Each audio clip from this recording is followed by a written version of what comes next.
Bueno, gracias, Miguel, porque la verdad, otros años he estado aquí sentada escuchando al resto y el estar hoy invitada, pues para mí es un honor y un placer.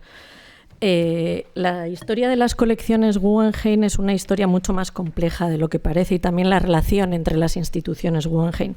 Como Miguel bien ha dicho, pertenecemos a lo que se denomina constelación, pero la manera de estar en las colecciones es muy diferente. He intentado ser concisa, hay más de un siglo de historia de colecciones Guggenheim, muchos personajes que entran y salen, se mezcla lo público y lo privado.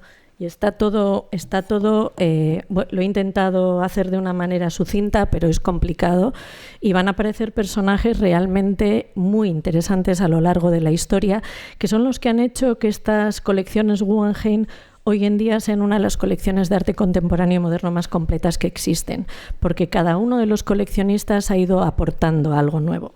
Voy a empezar, coleccionismo público y privado, porque la mayoría de las colecciones Guggenheim parten del coleccionismo privado y luego van hacia lo público. Nosotros no, el Guggenheim de Bilbao parte de lo público directamente y luego tenemos la última colección que es la de Abu Dhabi. Voy a ir explicando un poco, he hecho un esquema que se va a ver muy pequeño, pero para empezar, estas son las colecciones Guggenheim. La primera institución es el Solomon R. Guggenheim Museum de Nueva York, que junto a la Peggy Guggenheim Collection de Venecia conforman lo que es la Fundación Guggenheim. Luego nosotros somos el siguiente museo, el Guggenheim de Bilbao, que tiene un acuerdo de colaboración con la Fundación Guggenheim. No formamos parte de la fundación, pero tenemos un acuerdo de colaboración. Lo mismo que sucede con el Guggenheim de Abu Dhabi, que se va a inaugurar en 2026. Cada uno de estos museos tienen sus propias colecciones y lo importante de todo ello es que se ha creado una sinergia entre todos en los cuales compartimos estas colecciones. Voy a empezar contando lo que es la Solomon R. Guggenheim Foundation. Primero surge es que se ve muy pequeñito porque son tantos que era imposible hacer bien la presentación que entrasen todos. Solomon R. Guggenheim fue quien crea esta fundación, que la crea en 1937, pero su historia de coleccionismo empieza antes, empieza cuando conoce a Gila Ribey. Gila Ribey, una baronesa de origen alemán, que en 1927 conoce a Solomon Guggenheim y comienzan a coleccionar lo que se llama arte no objetivo. Después de Solomon Guggenheim, antes de que se inaugurase el museo, adquieren la colección de Karl Nierendorf, que era un gran galerista que había desarrollado su carrera en Europa, pero que en el 26 se traslada a Estados Unidos y al que le adquieren obras, pero al fallecer él, adquieren su colección también. Luego llega su primer director. Los directores en la historia del Guggenheim tienen muchísima importancia porque gracias a estos directores, grandes coleccionistas donaron sus obras a las colecciones Guggenheim. Si no se establece esa relación entre los directores, por un lado están sus políticas de adquisiciones, que son tremendamente importantes, y por otro lado está también las relaciones que establecen con coleccionistas para que dejen sus legados al museo. Y vamos a ver que en la época de Sweeney, Catherine Dreyer, un personaje maravilloso, del que luego hablaré, deja una pequeña colección, pero de bastante importancia, y después de Catherine Dreyer llega el siguiente director del museo, que es Thomas Messer. En época de Thomas Messer entran varias colecciones. La colección Tannhäuser, que hemos tenido varias veces expuesta en Bilbao. Luego entra la colección de Peggy Guggenheim. Peggy era sobrina de Solomon y Peggy empieza a amasar una colección cuando ya tenía 40 años, pero es en la época de Messer cuando decide donar su colección al Guggenheim de Nueva York. Son dos entidades independientes. La Fundación Guggenheim está compuesta por el Museo Guggenheim de Nueva York y el Museo Guggenheim de Venecia. Todos los fondos de Venecia, el palacio y todo lo que dejó Peggy tiene que permanecer en Venecia. Era parte del acuerdo que llegó con Messer. Y este acuerdo se estableció porque ella tuvo muy buena relación con Messer. Luego tenemos, por otro lado, llega la época de Thomas Krenz. Thomas Krenz está, el director que más tiempo, la Fundación Guggenheim ha tenido muy pocos directores, solo 4 a lo largo de su historia. Y el director que más tiempo está en el museo ha sido Thomas Messer, que estuvo 27 años. Thomas Krenz llega, está 20 años, y en la época de Thomas Krenz, primero se añaden las obras de Mapplethorpe, la fundación, la Panza de Ibiumo, que parte se compró y parte fue donada por el conde Panza de Ibiumo, que además ha hablado Miguel de Carmen Jiménez. Y Carmen Jiménez fue la primera en mostrar la colección Panza de Bium en Madrid, con esas maravillosas exposiciones que se hicieron en la época. Y esa colección la compró Thomas Krenz, y luego el Deutsche Guggenheim Berlin, que fue una aventura que se compartió entre el Guggenheim de Nueva York y el Deutsche Bank, de la cual, cuando se cerró esta aventura, parte de esos fondos fueron repartidos entre el Deutsche Bank y el Guggenheim de Nueva York, por lo tanto entraron nuevos fondos a formar parte de la colección. La Fundación Boen, que aportó unos fondos interesantísimos de lo que es vídeo y arte a la colección. Y luego llegó la época de Richard Armstrong. Richard Armstrong llegó al Museo Guggenheim de Nueva York en 2008. Va a terminar el 15 de junio, termina su tiempo en el Guggenheim de Nueva York, después de estos 15 años. Y en la época de Richard Armstrong se ha introducido la fundación de la familia Robert Enejo, que sobre todo es arte asiático. Luego, lo último que también la Guggenheim VS-MAP, que es un proyecto que duró unos años donde se compraba sobre todo arte africano, latinoamericano, y luego la colección Daskalopoulos, que esta es la última donación, que ha sido de 2022, Dimitri Daskalopoulos, del que hicimos una gran exposición aquí. Ha donado 350 obras a 3 museos, entre ellos uno es el Guggenheim de Nueva York, a quien ha donado 100 obras. Y ahora, ya he hecho un esquema rápido. Y Peggy Guggenheim aparece aquí arriba, aparece abajo porque entró en la época de Messer, pero también aparece arriba porque la Fundación Guggenheim está dividida en estas dos partes.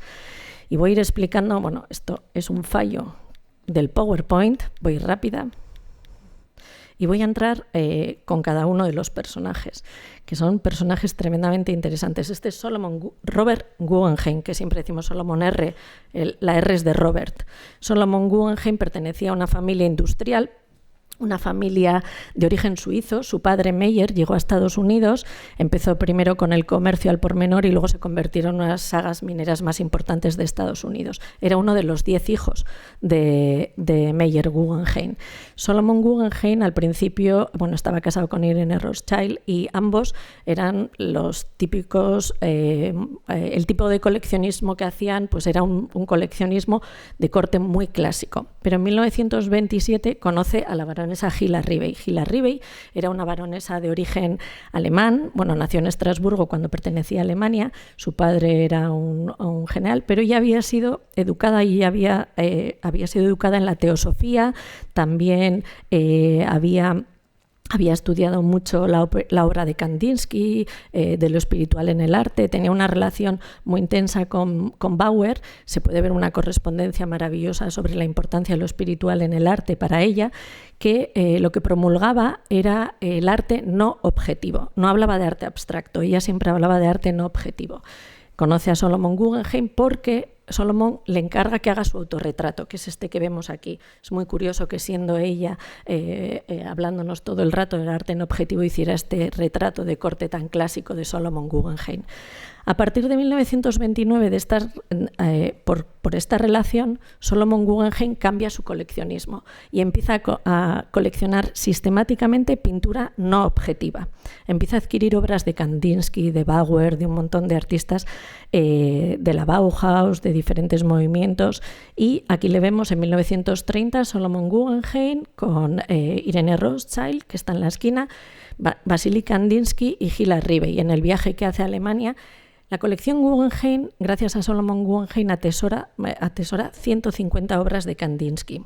Es una de las mayores colecciones de Kandinsky que hay en el mundo, junto al Pompidou y junto a la Lembachhaus en Múnich. Son las 3 mayores colecciones que existen de Kandinsky. Solomon Guggenheim, esta es la primera obra que compra de Kandinsky. Sigue adquiriendo obras, que vamos a ver aquí unos ejemplos. Y poco a poco esta colección va creciendo, por lo que decide crear su fundación. La fundación la crea en 1937. Al principio esta fundación no tenía ningún sitio y esta es la habitación del Hotel Plaza donde vivían Solomon Guggenheim y su mujer, rodeada de todas estas obras. Lo siguiente es, deciden alquilar un espacio y encuentran un espacio que era un antiguo garaje y lo convierten en el Museo de Pintura No Objetiva, que es el que vemos aquí. En este museo de pintura no objetiva se muestra quien decide lo que se cuelga y cómo se cuelga. Estaban con cortinajes grises, suelo de moqueta, música de Bach. Era como se mostraba la colección de Solomon. Pero poco a poco se van dando cuenta que necesitan encontrar un edificio, crear un edificio para albergar esa colección. Y en 1945 Gila Ribey decide contactar con Frank Lloyd Wright. Cuando contacta con Frank Lloyd Wright es muy divertida ver las primeras cartas. Frank Lloyd Wright se pensaba que Gila Ribey era un hombre y cómo le contesta y demás. Es tremendamente interesante la historia de todo el proyecto y el desarrollo del proyecto. Aquí vemos a los tres. También es verdad que cuando el museo se inaugura en 1959, las tres personas que lucharon para que este museo se abriera no estaban en él. Ya Solomon Guggenheim había fallecido, Gila Ribey fue apartada del proyecto y Frank Lloyd Wright también había fallecido. Entonces, ninguno de los tres que están en esta fotografía pudieron llegar a ver el museo. Antes de que se inaugurara el museo ya hacía exposiciones y también seguía adquiriendo fondos. Aquí tenemos un personaje tremendamente interesante, es Karl Nierendorf. Karl Nierendorf era un coleccionista, era un galerista de origen europeo, era un galerista alemán que en el año 1926 decide trasladarse a Nueva York y a partir de entonces empieza a mostrar el arte que a él le gusta en su galería y coincide que tiene los mismos gustos que Gila Ribey. Aquí quien decidía todo en estos momentos era Gila Ribey. Coleccionaban el mismo tipo de artistas y le empiezan a comprar obras. Esta es la galería de Karl Nierendorf en Nueva York. Terminada la Segunda Guerra Mundial, Nierendorf decide regresar a Europa en el 46 y compra bastantes obras de arte y las lleva de nuevo a Estados Unidos. Cuando regresa, en el 47, Nierendorf fallece de un ataque al corazón. Y en el 48, 700 obras de Nierendorf son adquiridas por Solomon Guggenheim, al estado de Nueva York. Estas 700 obras incluyen obras tan significativas como sobre todo lo más importante que aportó Nierendorf fue su colección de obras de Paul Klee. Tenía 110 obras de Paul Klee. Y luego, hay otra serie de Kokoschka, hay muchísimos artistas en esta colección. Y también los fondos documentales. Eran unos fondos documentales impresionantes los que tenía. Miró. Seguimos con la construcción del museo. El Guggenheim de Nueva York, sigue creciendo y poco a poco se va construyendo el edificio. Pero la directora fallece Solomon Guggenheim en 1949. Al fallecer Solomon Guggenheim, cambia la situación. Henry Guggenheim, el hijo de Solomon, es quien lleva la fundación y al principio separa un poco la construcción del museo, que se retoma en el 56. En el 52 se decide cambiar el nombre del museo y ponerle de nombre Solomon R. Guggenheim. Fue una manera que tuvieron para que la familia entrase y siguiese con el proyecto adelante. Y además se aparta a Gila Ribey del proyecto, porque se considera que la visión que ella tiene del arte es muy limitada. Es una visión que se centra solamente en pintura no objetiva y quieren que el museo amplíe las miradas de su colección, para lo cual nombran a James Johnson Sweeney, que es este es el primer director real del Museo Guggenheim, porque es el que está en el 59 cuando se inaugura el museo. Gila Ribey nunca llega a estar, queda como directora emérita durante toda su trayectoria, pero realmente no tiene una relación activa cuando el museo se inaugura. Incluso le manda un telegrama a Johnson Sweeney, estaba bastante cabreada porque considera que la exposición inaugural no se correspondía con aquello que Solomon Guggenheim quería del arte. En realidad es lo que ella quería y le manda un telegrama, y aquí vemos la inauguración. Con James Johnson Sweeney es muy importante como director porque con él se amplía la colección y se amplía bastante, sobre todo en escultura. Compran Brancusis,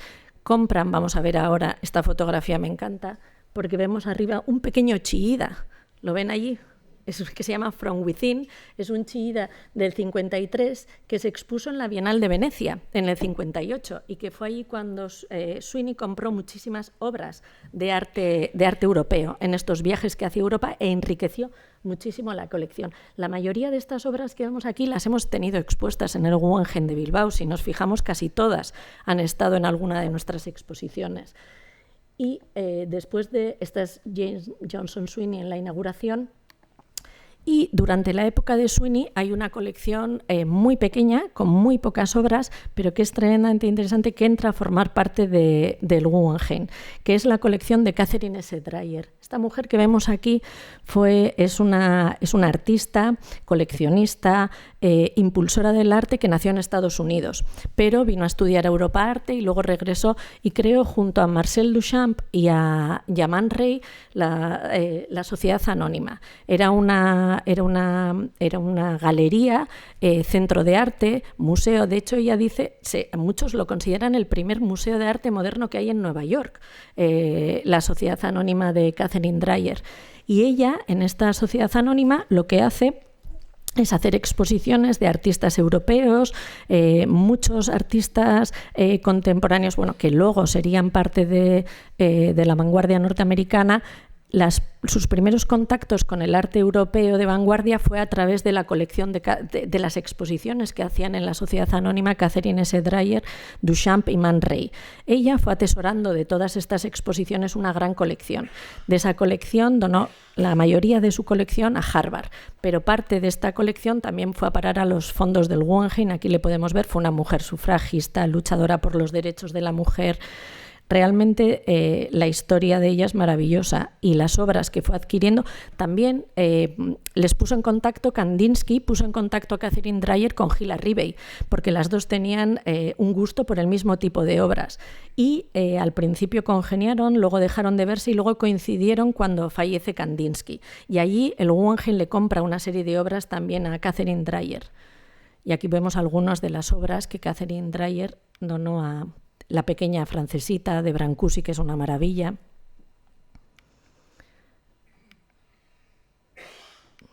Y llegamos a la época del director que más tiempo ha estado en el Guggenheim, Thomas Messer, que ha estado 27 años.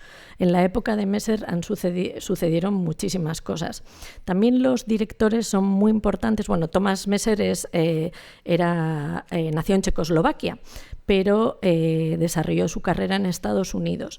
Y ha sido un director que, gracias a su manera de relacionarse con los coleccionistas, compró muchísimo arte y, sobre todo, convenció a coleccionistas, convenció a Peggy Guggenheim, convenció a los Tannhäuser. Los Tannhäuser legaron su colección gracias a la buena relación que tenían con Thomas Messer. Si no, esos fondos no hubiesen ido a parar al museo. Y él consiguió que la colección fuese creciendo considerablemente. Aquí tenemos a Justin Tannhäuser. Las obras que donó Tannhäuser no fueron muchas, fueron 75. El acuerdo fue del 66, pero las obras no entraron a formar parte de los fondos hasta que fallece Tannhäuser en el 79. Luego su viuda Hilde dona más obras, 10 obras más. Pero esos 75 obras son vitales para la colección porque lo que aportan es arte impresionista y posimpresionista, que era algo de lo que carecía la colección Guggenheim. Todos y cada uno de estos coleccionistas han ido ampliando las diferentes partes de la colección en huecos que tenían. Y aquí vemos la Galería Tannhäuser. Tannhäuser empezó a trabajar con su padre en la Galería Moderne, donde se hacían todas las galerías del Jinete Azul.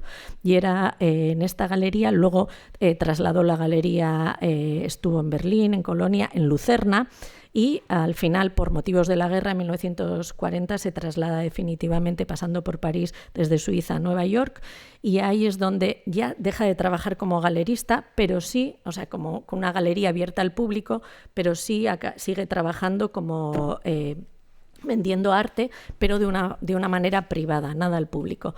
Aquí vemos a Harry Guggenheim junto a Justin Tannhäuser y su mujer, porque en la donación estaba estipulado que debería de mantenerse siempre una colección Tannhäuser mostrada en el museo. Y hoy en día, cuando vamos al Guggenheim de Nueva York, de hecho, la primera vez que la colección salió de Nueva York fue para venir a Bilbao.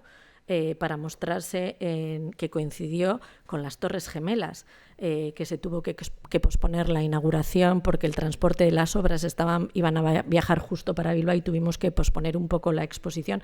Y era la primera vez que consiguieron sacar la colección Tannhäuser de Nueva York porque por las cláusulas que existían era limitado.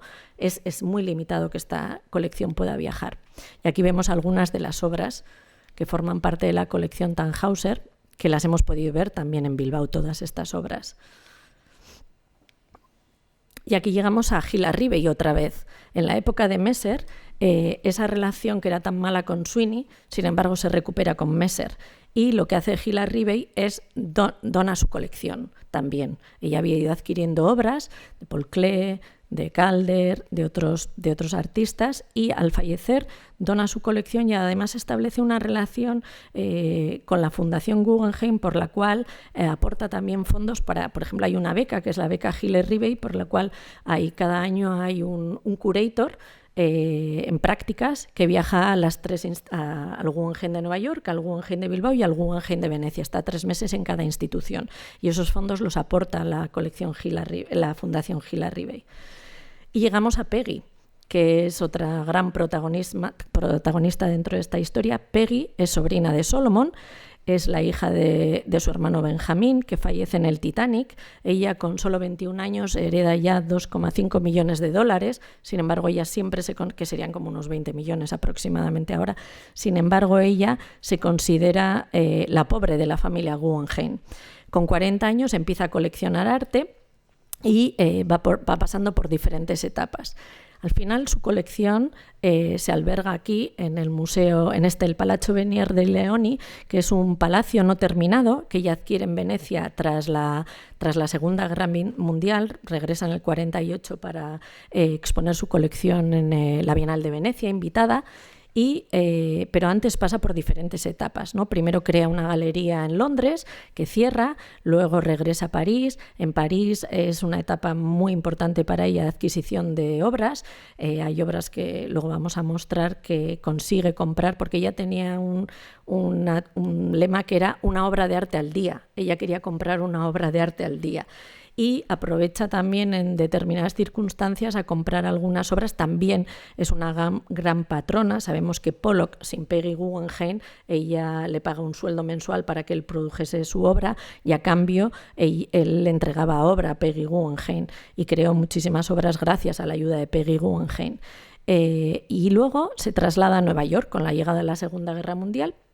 Se traslada a Nueva York y crea esta galería que vemos, que antecede a lo que es el Museo Guggenheim y el Museo Moderno de su tío, que es el Art of this Century, esta fantástica galería diseñada por Kiesler, que funcionaba como museo, pero al mismo tiempo también funcionaba como galería de venta de obras, y está en esta galería hasta que tras la segunda, aquí vemos la relación que mantenía con los artistas, era maravillosa. Vemos aquí con unos pendientes hechos por Calder, el cabecero de su cama se lo hizo Calder. Fue una gran mecenas del arte, y este es su palacio en el interior. Ella donó el palacio completo en 1900, ella estuvo viviendo ahí hasta el 79 y lo donó antes y lo dejó con toda su obra al Guggenheim, pero tiene que permanecer en Venecia. Pueden viajar temporalmente a exposiciones, pero los fondos siempre deben de permanecer allí. Y lo que aportó sobre todo es bastante arte europeo, surrealista y algunas de las y obras de expresionismo abstracto, que también en la colección hasta entonces había pocas. Messer adquirió bastante expresionismo abstracto. Vemos este fantástico Bacon, Giacomo Balla, este maravilloso Brancusi, que la historia que hay detrás de esta obra es preciosa. Peggy Guggenheim estuvo persiguiendo a Brancusi durante mucho tiempo para que le vendiera esta obra y Brancusi no quería. Y después de cuando ya en la Segunda Guerra Mundial Peggy se tenía que ir de París porque era un momento complicado para ella, y al final consiguió que Brancusi se la diera, y ella dice que Brancusi lloraba al entregarle esta obra porque no quería dársela. Y seguimos con Braque, Giorgio de Chirico, Salvador Dalí, Max Ernst, René Magritte, El Imperio de la Luz y otra serie de Magritte, y llegamos a la época de Thomas Krenz. Thomas Krenz llega en 1988 y se mantiene hasta 2008 como director del Guggenheim. Con Thomas Krenz se van uniendo otras colecciones y además, vamos a ver que también se crean unos consejos para la adquisición. Probablemente la colección... La adquisición más controvertida, pero al mismo tiempo más importante de la época de Krenz es la colección Panza. ¿Por qué controvertida? Porque vendió obras de la... Bueno, se me ha olvidado decir una cosa de la colección anterior de Messer. En época de Messer hubo intercambios de venta entre museos. Que era un fenómeno bastante interesante. El MoMA necesitaba obras de Kandinsky y el Guggenheim tenía muchos Kandinskys. Y, por ejemplo, el Guggenheim no tenía ningún Matisse. Y el Guggenheim hizo un intercambio de colección, le dio 2 Kandinskys al MoMA y el MoMA a cambio les dio la italiana de Matisse. Que ese también es un fenómeno que hoy en día no se está dando, pero que es un fenómeno muy interesante, el intercambio de colecciones para que se vayan completando las colecciones de las instituciones. Bueno, vuelvo otra vez al conde Panza, Panza di Biumo era un conde italiano que había empezado a hacer su colección en los años 40 y al principio había coleccionado sobre todo expresionismo abstracto, arte europeo de los años 50, pero a partir de 1966 decide cambiar su colección y empieza a coleccionar arte minimal, después de ver unas obras de Calandré, arte minimal, postminimalista y también conceptual. Cuando empieza a adquirir esta colección, se convierte en una de las colecciones más importantes del mundo y llega un momento en el que el Guggenheim entra Thomas Krenz, entra en contacto con el conde Panza, deciden vender su colección, la parte antigua de la colección se la venden al LACMA, la parte de los años 50, y la parte a partir de los años del minimalismo en adelante se la venden al Guggenheim. Antes he dicho que era controvertida esta adquisición. ¿Por qué? Porque para poder comprar estas obras el Guggenheim puso en venta otras obras y consiguió 47 millones, que fueron los fondos que necesitaban para comprar estas obras de la colección Panza. Y entran 700 obras de arte minimalista y postminimalista. Vamos sumando hasta el día de hoy que la colección Guggenheim tiene 80.000 obras. Las obras iniciales de Solomon Guggenheim también andaban en torno a 750. O sea que vemos cómo poco a poco todas estas sumas van haciendo que luego se convierta en una de las colecciones más importantes de arte contemporáneo y moderno actual. El conde Panza, vamos a ver las obras que aportaron a algunas de ellas, porque es una de las colecciones... Yo creo que es la colección más importante de arte minimalista, postminimalista y conceptual que existe. Estas obras las hemos tenido todas en Bilbao también y hemos tenido suerte de verlas. Los cinturones de Richard Serra los hemos visto en varias ocasiones. Esta no, porque esta instalación de James Turrell está hecha en Varese, en la colección Robert Mangold. Y la siguiente colección que entra a formar parte de los fondos Guggenheim es la colección Mapplethorpe. El fotógrafo dona 200 obras, también parte de su archivo, a través de su fundación, pasan a formar parte de los fondos del Guggenheim de Nueva York en 1992. Vamos ampliando con fotografía. Estas son las fotografías más importantes, es la selección más importante dentro de la colección de Robert Mapplethorpe. Y lo siguiente es la Bowen Foundation. La Bowen Foundation es una fundación creada por Fred Bowen, que su nieto Fred Henry, cuando al principio era una fundación de carácter local en Des Moines, que era más bien para hacer obras de carácter social. Pero cuando su nieto la coge con el tiempo, decide crear una fundación dedicada al arte, pero sobre todo al videoarte, al arte en movimiento, a la fotografía, y esta fundación entra a formar parte de los patronatos del Guggenheim y poco a poco van donando obras que se encargan, pero llega un momento en el que deciden, en 2001, donar gran parte de esa colección al museo. Por lo tanto, los fondos de videoarte y de Finland Video se amplían considerablemente en la colección Guggenheim. Por ejemplo, esta pieza de Sam Taylor, también hemos tenido muchas de estas obras aquí. Diana Zatter, esta obra la hemos tenido, esta obra de Bill Viola, de Messenger, O esta de Pipilotti Rist, que además esta obra la pusimos en un baño y cuando la gente entraba en el baño se encontraba a Pipilotti saltando en el suelo, porque era una proyección en el suelo del baño del museo. Y llegamos al Deutsche Guggenheim. El Deutsche Guggenheim es una institución que ya no existe, que fue creada de esta relación entre el Guggenheim de Nueva York con el Deutsche Bank, y era una relación por la cual se aportaban fondos para hacer comisiones a artistas. Durante 15 años, se inauguró en 1997, el mismo año que inauguramos nosotros el museo. Durante esos 15 años fueron aportando fondos y esos fondos fueron creando pues, obras como las que podemos ver aquí, que eran todo comisiones a artistas, que una vez desaparecida la Deutsche Guggenheim Berlin, se repartieron los fondos entre el Guggenheim y el Deutsche Bank. Y parte de esas obras son hoy en día parte de la colección Guggenheim y otras pertenecen al Deutsche Bank. Esta obra, Going for by Day, de Bill Viola, forma parte de los fondos ahora del Guggenheim y viene de ese acuerdo con el Deutsche Bank. Y además, durante esta etapa se crearon todos estos consejos. Estos consejos son importantes porque están formados por patronos que aportan fondos para la adquisición de obras. Y cada uno tiene, pues está el Círculo de Arte Latinoamericano, el de Medio Oeste, el de Asia, el de Fotografía, el Internet. Todos estos y cada uno de estos consejos que se han ido creando a lo largo de la historia del Guggenheim están llenos de patronos que aportan fondos para las adquisiciones. Por eso muchas veces cuando vemos las cartelas vemos con fondos aportados por el Consejo de Fotografía del Guggenheim. Y a partir de ahí, pues todos estos han hecho que sigue creciendo la colección.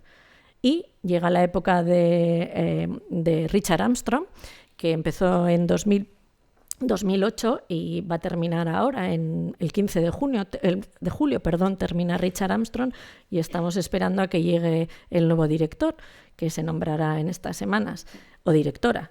Y en la época de Richard Armstrong hay varios proyectos. Por uno está este VS Guggenheim Map, que contratan a 3 comisarios que se dedican a trabajar sobre arte en Asia, en Latinoamérica y en África, y se hacen comisiones. Y de esas comisiones surgen obras que van a parar también a los fondos del Guggenheim. Vemos aquí algunas de ellas. Luego está la familia Robert N. Ho, que se dedica sobre todo, es una familia que ha aportado una colección importantísima de arte chino y asiático, de Corea, de diferentes países, y esos fondos, aparte de donar una colección importante, también han donado dinero para que se vayan incrementando los fondos a través de comisiones. Y podemos ver aquí algunas de las piezas. La colección Daskalopoulos, que es la última incorporación con 100 obras a la colección. Y por último, ahora vamos a hablar de nuestra colección, la colección del Museo Guggenheim Bilbao.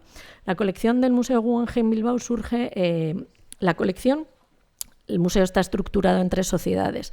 Y la colección pertenece a lo que se llama la Sociedad Tenedora. La Sociedad Tenedora fue creada en 1995 y desde entonces el Gobierno vasco y la Diputación nos aportan fondos para la adquisición de obras.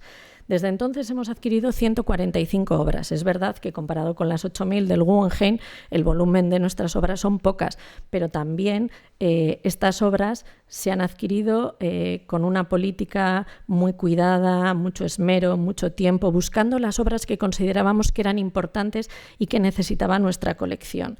En el 93, antes de que el museo se inauguraba, se creó un consejo asesor, se empezó a trabajar con ellos. En el 95 se constituye la Tenedora y la primera obra que entra a formar parte de la colección es esta que vemos aquí de Willem de Kooning, que la compramos en 1996. Desde entonces hasta ahora, como he explicado, hemos ido creciendo. Las obras, esta formaría parte, el eje de nuestra colección empieza justo después de la Segunda Guerra Mundial para completar los fondos que tienen las otras instituciones Guggenheim. Sobre todo también miramos mucho a la Europa de posguerra para rellenar esa parte y también tenemos bastante arte americano de posguerra. Pero hay otros ejes importantes en nuestra colección, como son obras site-specific. Aquí vemos la obra de Jenny Holzer, que es esta instalación que hizo para Bilbao en 1997. Ella eligió esta galería, es la Galería 101 del museo, y ella decidió crear este espacio. Además tenemos también la Estancha de la Madre de Francesco Clemente, la Materia del Tiempo de Richard Serra. Son muchas más las obras site-specific que se han hecho para el museo. Otra de las líneas que tenemos es el arte vasco, obviamente, y tanto Chillida como Oteiza, como los jóvenes artistas vascos o la generación de los 80 son un elemento fundamental de nuestra colección. Es curioso porque en el caso de Chillida, antes he enseñado aquel maravilloso Chillida del 53 que compró Sweeney en el 58, que se mostró en la Bienal de Venecia, y gracias a las obras que tiene el Guggenheim de Nueva York y las que tenemos nosotros, el conjunto de los Chillidas es bastante completo si se juntan ambas colecciones, porque nosotros no tenemos obras muy tempranas, sin embargo ellos sí. Luego tenemos las obras de Oteiza, que empezamos, era un artista que estaba en nuestra colección desde el principio, y a partir de la gran exposición que hicimos en 2004 empezamos a adquirir fondos de obras de Oteiza. O también artistas vascos jóvenes. El sí es la más joven de toda la colección. El sí, la siguiente es Erlea. Luego, esta es una de las últimas adquisiciones, el Anachui. También los parámetros de la colección se han ido revisando según se ha ido evolucionando. Esta colección había parámetros que antes estaban un poco más reducidos, se centraban en 4 ámbitos. Por ejemplo, tenemos artistas en profundidad, que es el caso. En el caso de Oteiza y Chillida son artistas en profundidad, pero al mismo tiempo cubren arte vasco. Luego tenemos a Ansel Kiefer, que es artista en profundidad. Hay veces que estas líneas de la colección se mezclan entre ellas, ¿no? O grandes obras maestras, como tenemos el Rothko, por ejemplo, el Cy Twombly. Estuvimos muchísimos años buscando un Cy Twombly hasta que encontramos el nuestro, que es una maravilla, 9 discursos sobre Cómodo, que es una obra que solamente se había visto 2 veces en público antes de que entrase a formar parte de la colección. Y luego hemos abierto parámetros geográficos, en este caso esta pieza de Lana Chui, luego tenemos piezas de Mona Hatun, Doris Salcedo, de otras artistas, o la última adquisición, que es una maravilla, es este Ellsworth Kelly, que hemos estado durante años buscando el Ellsworth Kelly que queríamos para nuestra colección hasta que lo hemos encontrado. Además de la colección de Bilbao, tenemos la colección, bueno, está por aquí nuestra, se está escondiendo, pero es la persona que lleva el programa de amigos. Y también una parte importante es crear perdón, que me he ido, un programa de coleccionismo, incentivar a la gente a que pueda adquirir arte y que sepa que coleccionar no es solamente para gente con grandes fondos, sino que también con pequeños fondos puedes adquirir obras. Y desde nuestro departamento de amigos se han ido haciendo ediciones especiales. La última es esta de Richard Serra, que vemos abajo, que ha sido con motivo del 25 aniversario del museo. Y los amigos del museo pueden comprar estas obras, y los que no son amigos también, pero los amigos del museo tienen un trato preferencial porque tienen precios especiales. Y llegamos a la última colección, que es la del Guggenheim Abu Dhabi. El Guggenheim Abu Dhabi, que vemos aquí, es una maqueta, todavía no está terminado. Esta es en la isla de los museos. Tiene una colección, ya ha adquirido 600 obras. Los fondos vienen dados por la autoridad portuaria de Abu Dhabi y esos fondos les pertenecen a ellos, pero van adquiriendo obra. Sobre todo su colección empieza de 1960 en adelante, no como la nuestra, que es del 45 en adelante. Y también tienen centrada la mirada en arte asiático, también tienen centrada la mirada en arte de Oriente Medio y que sobre todo en arte que establezca esas relaciones entre los diferentes mundos que estamos viviendo hoy. Y vamos a mostrar estas obras que, como vemos, hay una mezcla de lo que es. Y esta es toda la presentación. No sé si me he excedido en el tiempo, ¿puede ser? No, lo he hecho. No sé si tienen alguna pregunta, espero que no haya sido muy tedioso porque era mucha historia. ¿No?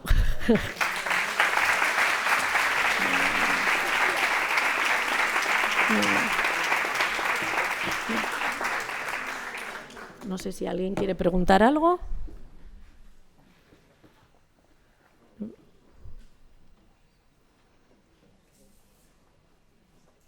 Bueno, lo que puedo añadir, ya que está bien Zupiria aquí, es que el Gobierno vasco y la Diputación nos iban dando fondos desde en 1995, nos han aportado ya 115 millones para ir adquiriendo esta colección, que hoy en día está valorada en 800 millones.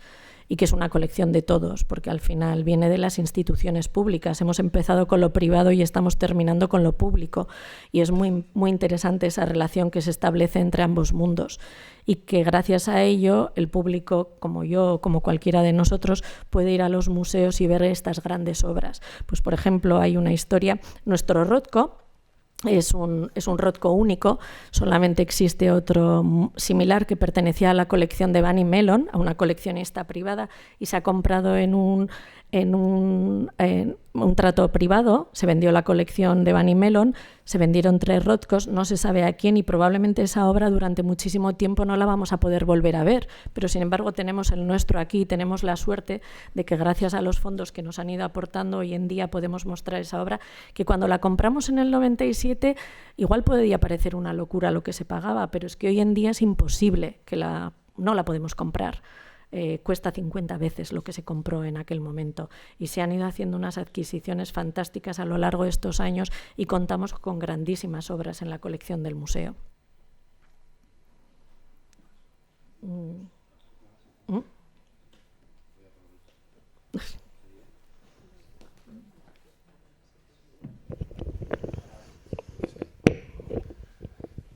Gracias por la presentación y mostrarnos con esta generosidad, ¿no? Todas las posibilidades, ¿no?, que tiene un museo como el Guggenheim Bilbao para poder trabajar, ¿no?, con una colección tan rica y tan amplia, ¿no? De alguna manera, o por lo menos yo tengo entendido que de los 2 acuerdos con el Guggenheim, ¿no?, con la Fundación Guggenheim, algo en el acuerdo actual, ¿qué papel tiene la cesión de la colección, el criterio, la idea de compartir la colección?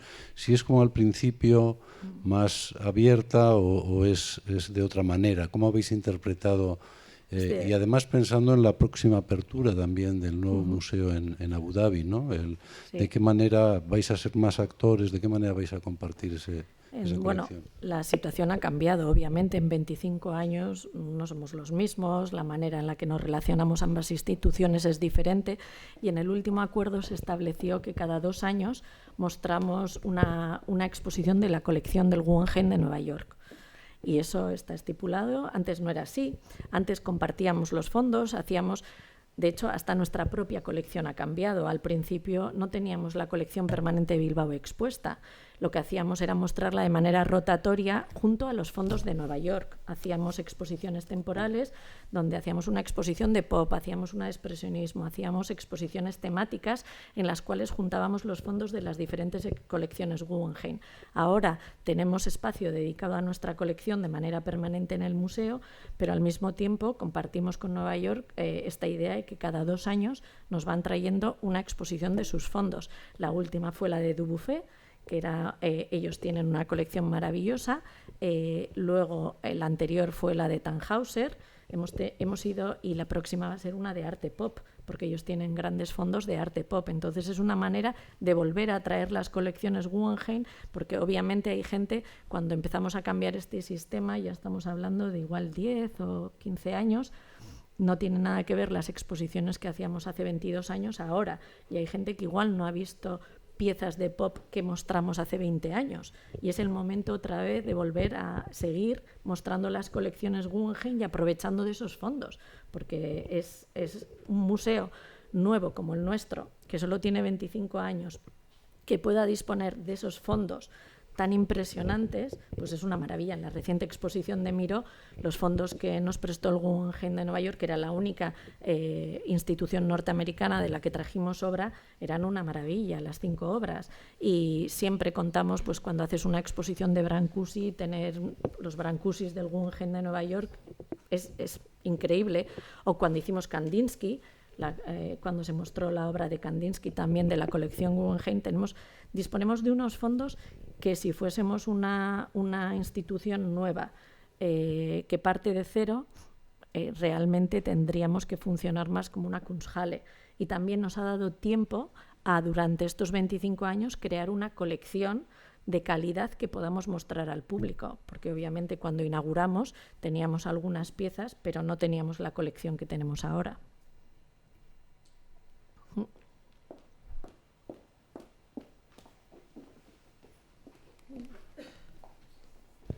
Hola, Lucía. ¿Nos puedes dar alguna primicia respecto de Urdaibai? ¿O es muy difícil? Bueno, lo que sale en los medios, realmente se está trabajando en el proyecto y es un proyecto realmente interesante y se está trabajando en él, pero bueno, yo no estoy trabajando directamente en él y esperemos que salga porque es un proyecto, está muy bien pensado, es un concepto muy diferente al de este museo. Creo que es algo que la gente igual no lo entiende. No es que no lo entienda, es que es un concepto que está más bien relacionado con la naturaleza y además es un concepto de museo que está relacionado con la investigación, con el respeto, la recuperación de los espacios. Es todo un proyecto y es una manera de disfrute del arte muy diferente a la que nuestro museo ofrece. Nuestro museo es un museo urbano, es un museo en el que consumimos arte, vamos a otra velocidad y sin embargo la idea que tenemos, que nos gustaría que se reflejara en Urdaibai es la idea de un museo en el que consumes el arte de una manera más tranquila, lo relacionas con la naturaleza, un tipo de experiencia que no tiene nada que ver. Pero bueno, es algo que está en proceso y se está trabajando en ello y esperemos que llegue a buen puerto.